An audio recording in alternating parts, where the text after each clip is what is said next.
interesting times. Today's stories. Media freedom in Australia constrained according to the Global Conference for Media Freedom. Extreme drought and bushfires damaged several areas in Australia.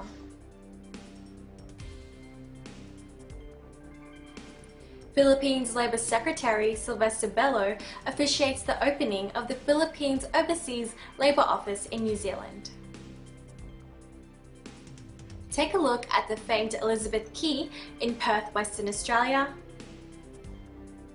Craft Market Week showcased in Papua New Guinea.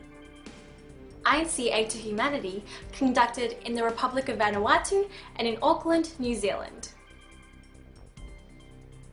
Plus, for EBC Sports, PBA Charity Games thrilled Filipinos in Adelaide, South Australia. And let's get to know the young and promising Filipino kickboxer River Daz. This is Eagle News International Oceana Edition, broadcasting from Gold Coast, Queensland, Australia, bringing you stories from around the Australia-Oceania region. I am Celine Ryan-Andrews. To discuss the pressing problem of media constraints around the world, the inaugural Global Conference on Media Freedom was held in London, United Kingdom, citing Australia as seen to be at the forefront of media restrictions in the Western world. Eagle News reporter Ian Lanetta has the story. Australia has been seen to be at the forefront of media restrictions in the Western world. Emma Clooney led the conference as she had been appointed as UK's first special envoy on media freedom. The conference covered challenges journalists face throughout the world as a result of government intervention. Cases included journalists being imprisoned, attacked, and some murdered without adequate investigation. Australia becomes under fire for this global issue after Home Affairs Minister Peter Dutton supports police action against 3 high-profile journalists from ABC and News Corporation journalists Dan Oakes, Sam Clark, and Anika Smithers published documents that were top secret to the Australian government, such a misconduct by Australian troops. Peter Dutton states that no one is above the law after rejecting the demands to drop police actions against the journalists. Emma Clooney in her opening commented on Australia's position to reflect on the issues journalists faced. Despite the concerns stated in the Media Freedom Global Conference, the importance of balancing freedom of speech and security was mentioned during this conference. The first ever global conference for media freedom has shed light on the issues that journalists face every day as they try to deliver to the public. Clooney addressed government ministers on UK, Canada, and Australia to ensure that laws respect media freedom and that the police, prosecutors, judges, and citizens do the same. I am Ian Lanetta, and I am one with 25. Thanks, Ian. Meanwhile, in New South Wales, Queensland, Australia, extensive droughts and bushfires have destroyed numerous houses and properties, also causing smog and bad air in the nearby vicinities of the affected areas. Here's the report of Eagle News reporter Alyssa Ventura. Alyssa? Catastrophic natural disasters have battled the year in Australia, from drought in the first quarter of the year to current bushfires ravaging the east coast. In recent decades, Australia has experienced extraordinary climate change. However, droughts, heat waves and bushfires are the cause of the biggest impacts affecting the livelihood and property damages. As stated by Australia's Bureau of Meteorology, the past 12 months have seen the lowest levels of rainfall recorded for much of all the states in Australia. Based on this, it has resulted to having inadequate rainfall, affecting farmers to buy water at an excessive price, sell off livestock, or leave their property to lay fallow.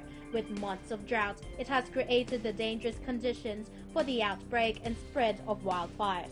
Many communities have also contended with bushfires that need to be put out with already scarce water supplies. Dry conditions have affected most of New South Wales, Queensland and South Australia. According to the Bureau of Meteorology, the long-term rainfall deficiencies have decreased to a very much below average over most of New South Wales, therefore impacting the effect of low inflows to date. Currently, more than 300 fires are ablaze, mostly located in New South Wales and east coast of Queensland, with more than 1 million hectares of land burning. Thousands of firefighters with QFES, Army reserves and volunteers have been sent to combat the fires. Residents have lost their home, with greater than 150 homes destroyed, 21 people injured, 4 people killed and 350 schools closed, which only will increase over time. New South Wales Premier Gladys Berejiklian stated the 7-day state of emergency due to high temperatures, high winds and dry conditions that were declared as the worst on record. Some homes were burned to the ground, with the death toll to increase as firefighters struggle to contain the fire. Amid the weather patterns and the devastation, farmers are continuing to battle on, keeping the stock alive with cost increase, money worries, providing livelihood for their family and food for the nation. According to the Consumer Price Index from the Australian Bureau of Statistics, the figure shows the inflation cost of meat, dairy, bread and cereal produce rose 1.7% in the past quarter. The cost of higher meat prices are the result of higher water and feed costs faced by drought-stricken farmers and producers. Water supplies are often for sale at an overpriced cost, adding to the struggle of bushfires. Reporting from Townsville, Australia, this is Elisa Ventura and I am 1 with 25. Thanks, Alyssa. In New Zealand, the Labour Secretary of the Philippines, Secretary Sylvester Bello, officiated the opening of the Philippine Overseas Labour Office in the country. Eagle News reporter Greg Besser will bring us the latest updates. Greg? In New Zealand, there are thousands of overseas Filipino workers who are being employed at various sectors and industries across the country. Upon recognition of the crucial role of Polo in addressing the issues and concerns affecting the Filipino migrant workers, the Philippine Embassy in New Zealand, along with the Filipino community leaders and the workers themselves, had been longing for to be having a Polo in this country. No other than the Philippine Secretary of Labor and Employment, Honorable Sylvester Bello III, graced the launching of Polo New Zealand on 17th November of this year, which was held at the Philippine Embassy in Wellington. This historic occasion was witnessed by other Department of Labor and Employment officials, the embassy officials and staff, and the Filipino community leaders. Kaya po kami nandito ngayon ay para maipatayo o itatag yung ating Philippine Overseas Labor Office dito sa lungsod ng Wellington, bansang New Zealand. Ito po ay nagpapatunay kung gaano kamahal ang ating Pangulo, ang ating mga overseas workers, dahil sa inyo po ay napakalaki ang utang ng ating bansa sa inyo. Hindi dahil sa inyong paghihirap, pagsusumikap, ay nakatulong kayo sa ekonomiya ng ating bansa. On his speech, Secretary Bello emphasized that the establishment of Polo in New Zealand is a gift from the Philippine President Rodrigo Duterte to the Filipino migrant workers in the country, whom he has valued and loved so much, just like the other overseas Filipino workers across the globe, due to their significant contribution to the Philippine economy. He also expressed his gratitude to the Philippine Embassy in New Zealand, particularly to Ambassador Jesus Domingo, for all the assistance extended in making the establishment of Polo a reality.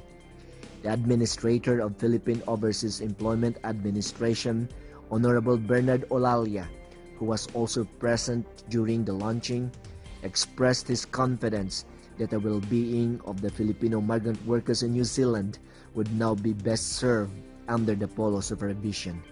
Marami po tayong mga kababayang naririto at dahil po rito, bibigyan po natin ng tuon lahat po ng mga pangangailangan at lahat po ng kanilang mga problema patungo po at about the overseas employment.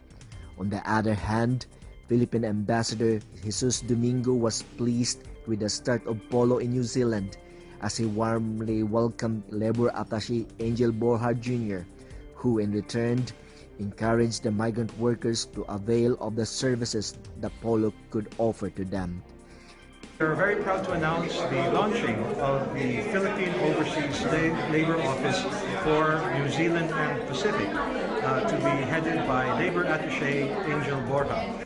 Our Filipino workers who are here in New Zealand may come to our office anytime that they have any labor and employment related matters that you would like the labor office to provide them with assistance. Right after the ceremony, Secretary Bello and PUA Administrator Olalia held a dialogue with the Filipino community leaders wherein problems, issues, and concerns affecting the Filipino migrant workers were discussed. Both officials were thankful to the support of the Filipino community leaders as they encouraged them to work with polo in promoting the well-being of the workers. Some Filipino community leaders and migrant workers themselves were excited as they conveyed their gratitude to the Philippine government in establishing polo in New Zealand. I think it is quite good that we have the polo here in New Zealand because it will actually help the overseas workers that we have in the Philippines, and also we have that capacity to be able to guide all those people that are coming to New Zealand, and also to be able to help those who are already in here. Secretary Bello and President Rodrigo Duterte, thank you very much for granting our request for having a polo office here in New Zealand. Maraming salamat po sa aming Pangulong Duterte sa pagkakaroon po ng polo dito sa New Zealand. Malaking bagay po sa aming mga OFW na manggagawa po dito sa New Zealand. Lalo-lalo na po sa yung nag-a-apply, nag-change employer, hindi na po kinakailangan mag-submit sa Australia. Polo is mainly based in New Zealand. It also has jurisdiction over the Filipino migrant workers in the independent state of Samoa, the Cook Islands, Tonga, and Fiji. Yet, despite the workers' territorial locations, polo must reach them out and carry out its mandate at all cost.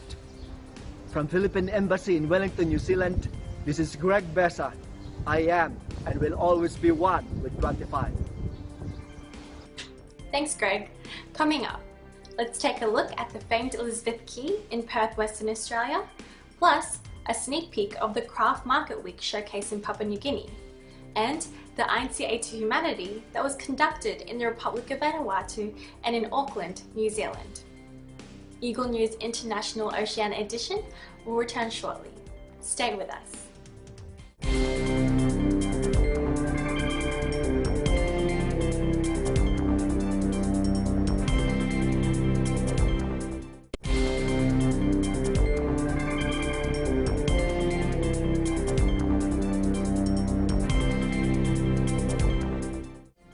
Welcome back. You're watching Eagle News International Oceana Edition. I'm Celine Ryan Andrews. Eagle News reporter Charmy Quero will take us on a tour of the famed Elizabeth Quay in Perth, Western Australia. Take a look. Elizabeth Quay is the place to be, see and do in Perth. This lemon waterfront entertainment and leisure precinct offers something for everyone. Elizabeth Quay is transforming the foreshore into a free playground for all ages to enjoy the city's active lifestyle, abundant sunshine, amazing views, alfresco dining, outdoor markets, and lively festival scene. Elizabeth Quay is an exciting new waterfront precinct on the banks of the Swan River, the place to see and be seen in Perth. Here you'll find the Island Playground, the BHP Billiton Water Park, public artwork, promenades, open spaces, and a range of bars and restaurants. Other activities to be enjoyed in the area include segways, Little Ferry Cove, gondola on the Swan, or just take a leisurely stroll alongside the river or stop for a selfie on the bridge. There's also 24 short-term public boat moorings available. Entertainment takes place on a regular basis at points around Elizabeth Quay. It's also easily accessible by public transport, a short walk from the Elizabeth Quay train and bus port. A range of scenic river cruises sail tourists and locals from Barrack Street Jetty to the Swan Valley, Fremantle, and Rottnest Island. Elizabeth Quay is a vibrant destination with activities for people of all ages at all times, with plenty to see and do, operating all year round. If you happen to visit Perth, make sure to visit Elizabeth Quay, must see in your travel's list. Reporting from Perth, Western Australia, this is Charmy Kara and I'm 1 with 25. Thanks, Charmy. Meanwhile, let's take a sneak peek at the Craft Market Week showcased in Papua New Guinea. Eagle News reporter Echo Hortizella Kinola with the details. Echo? Hello fellow men, please join me in rummaging the downtown area of Port Moresby, Papua New Guinea to see how the people of this country are artistically inclined. This shirt is one of their artworks. My father is an artist, so I'm helping him to paint. I used to help him to do his artwork. Then I learned from my dad. The craft market is very good, and then we used to sell our product, and a lot of customers come and buy our paintings, and we used to live on this artwork. I was 14 years old. I paint, so now I paint almost 16 years. I paint, yeah. In one painting, I paint almost 2 weeks. But now, because I used to paint every day in my life, so that's why I paint fast. Like, to complete one painting, I used to paint like normally 2 days and 3 days. Please join me as I show you around. I'm sure you will enjoy. Craft Market. The people of Papua New Guinea are art enthusiasts. They are known for their distinctive art and handicrafts. They are so adept in carvings, baskets, or the so-called bilum, stone tools, adornments, shells, and weavings. Some of these materials are worn during their performance of their traditional dance, where they show a carnival atmosphere. These market vendors are happy with the practice of moving to different venues every Saturday. The vendors sell their products mostly to tourists and businesses. According to them, this is their special and easier way to promote PNG handmade products, and they are also proud that these artifacts has a very unique design of home establishments and office display. Morning. Your name, please? Mikey Umba. Mikey Umba. Mikey Umba. You're from Port Moresby? I am from Simbu. Came here back in 2019. 1995. So these are your artworks? Yeah, these are my artwork. I think it has a meaning. Oh yeah, all the paintings has the meaning behind them. Well, once the painting, then we can tell the meaning of the story of the painting itself. Oh, I've been painting for about more than 10 years now, 10 to 15 years. I started back painting in 1997 to date. I heard there's very beautiful things from all over Papua New Guinea here, made by people, reflecting different cultures. It's lovely. I've just arrived and there's so much to see. Oh, there's, yeah, some really unique work from different parts. The masks from the Sepik River are very traditional, I think, and then carvings, and then beautiful artists, paintings, some modern, some traditional, and then special bags called bilums. Yeah, really amazing amount of work that goes into them. Very traditional style of carrying things. Yeah, I recommend it very much. You must come and visit. This is our culture. We have been painting our face, traditional painting. Our culture, our ancestors have been painting with clay and all this. But now we can use acrylic paint and oil base and all this. Modern now. Modern now, sir. Reporting from Port Moresby, Papua New Guinea, this is Echo Hortaleza Quinola and I am 1 with 25.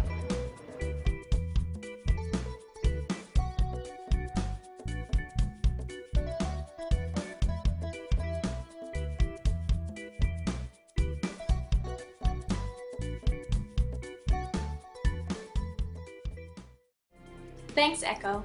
In the Republic of Vanuatu, individuals and families received help from the Church of Christ outreach project, Aid to Humanity. Here's Eagle News reporter Emmy Kapilita-Roja with the report. Emmy? The members of the Iglesia ni Cristo or Church of Christ continues their outreach to the communities in need with their Global Aid to Humanity program, extending support to the local residents of the Republic of Vanuatu. The Republic of Vanuatu is a country located in the southwestern Pacific Ocean, an island chain of 13 principal and many smaller islands roughly 1,000 miles away east of Australia. Vanuatu's indigenous population is called New Vanuatu, mostly Melanesian, with some Polynesian populations in the outlying islands. Most of Vanuatu's islands have unpaved roads that link coastal communities, with very few interior roads. Transportation across islands is either by boat or by airplane. Being a nation with several islands, the geography itself poses economic challenges. Thus, many of the constituents here are living below the poverty line. Led by their church administration, the Iglesia ni Cristo or Church of Christ recognizes the significant impacts of reaching out to the far countries such as Vanuatu. Last October, the church members, some coming from mainland Australia, visited the country and conducted a series of aid to humanity activities with free medical checkups and assistance provided, as well as goodie bags distributed to the locals. The Aid to Humanity catered to the residents of the island of Espiritu Santo and also in Black Sands and Eratap in the city of Port Vila. The locals were overjoyed to have received aid from the members of the Church of Christ. Near or far, the Aid to Humanity program of the Iglesia ni Cristo is indeed unstoppable, as helping fellow men is a core value being upheld by the church members. Reporting for Eagle News International, this is Emmy Kapilita-Roja and I am one with 25. Thanks, Emmy. Meanwhile, in Auckland, New Zealand, communities also received assistance from the Aid to Humanity project. Eagle News reporter Evelyn Vivas with the story. Evelyn? The members of the Iglesia ni Cristo or Church of Christ from the North Shore Congregation and the newly established Group Worship Service Silverdale of the Ecclesiastical District of New Zealand ended their spring season by holding an Aid to Humanity evangelical mission. Brother Dennis Dahunan, together with other ministers, supervised the activity. In attendance were residents from the different suburbs surrounding the venue of the activity, Bayview Primary School. The guests were overjoyed upon receiving the goodwill bags that contained foods, towels, and toiletries provided by the Church of Christ as part of their Aid to Humanity program. The event included a short video presentation introducing the Church of Christ and how the church members extend aid to their fellow men around the world.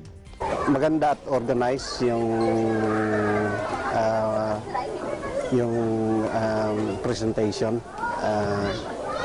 Masabi kong is okay yung pamamahayag ng mga membro, tsaka well supported na rin po yung mga kasama niyo po. Yung messages is medyo intact siya. Kumbaga is nasa may katuturan. This activity further manifests the obedience of the church members in upholding the commandment of God, that is to help those in need. Reporting for Eagle News International, this is Evelyn Vivas and I am one with 25. Thanks, Evelyn. Sports news coming up.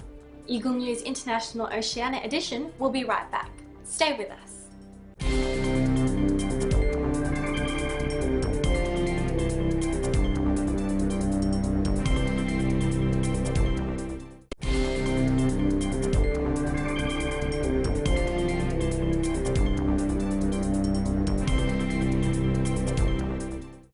Welcome back. This is Eagle News International Oceana edition, broadcasting from Gold Coast, Queensland, Australia. I'm Celine Ryan Andrews.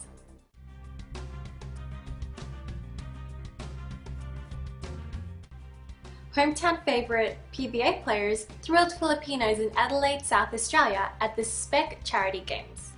Let's hear from Eagle News reporter Sage Ardona. Sage?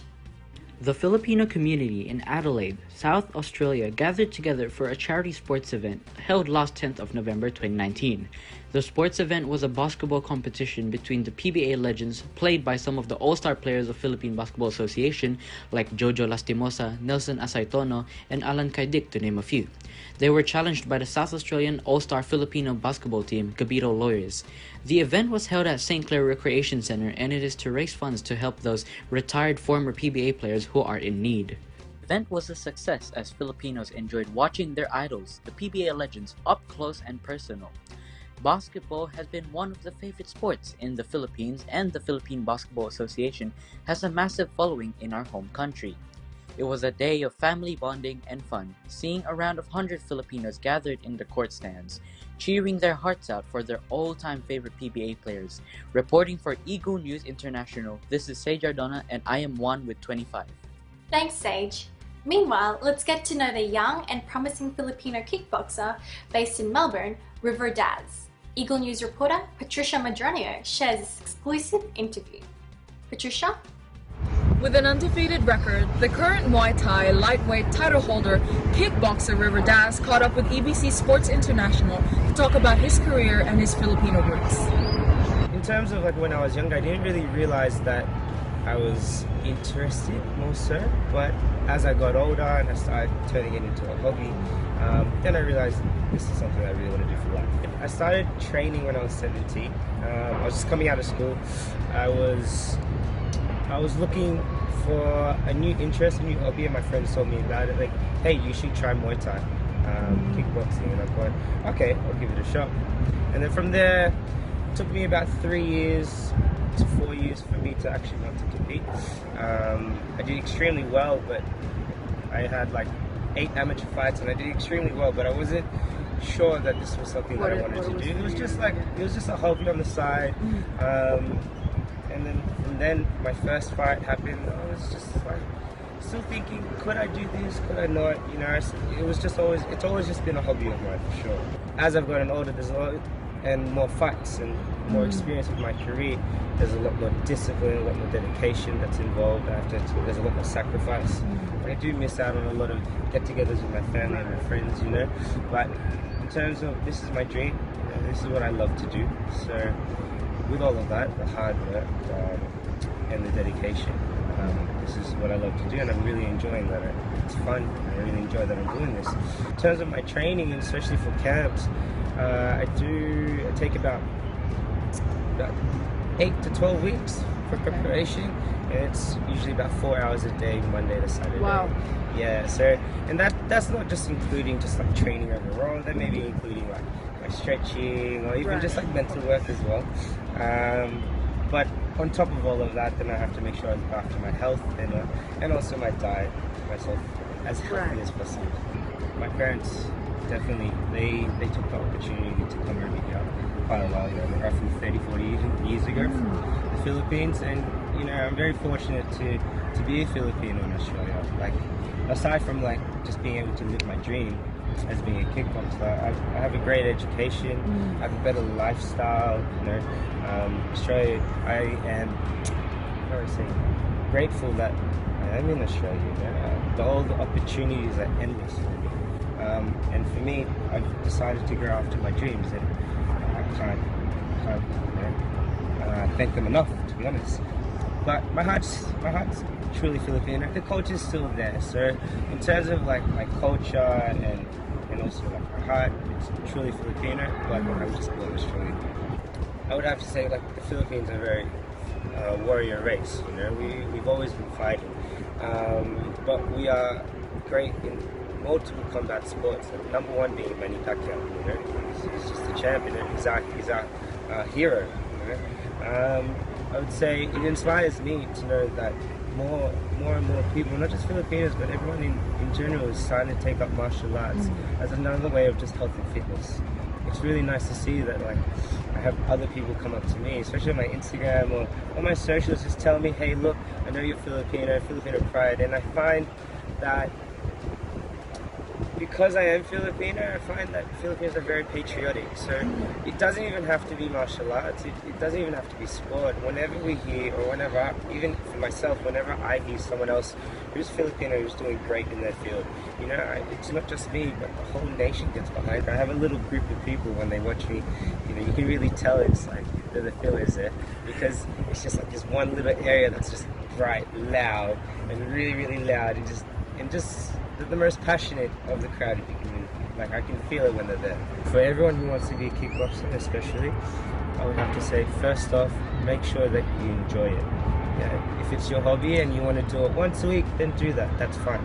That's still success, right? But if you want to continue this to become a champion, then work hard, work your butt off, and make sure you love every day of it. With his recent win in Germany, River aims to improve his record to remain undefeated. This is Patricia Madronio, and I am 1 with 25.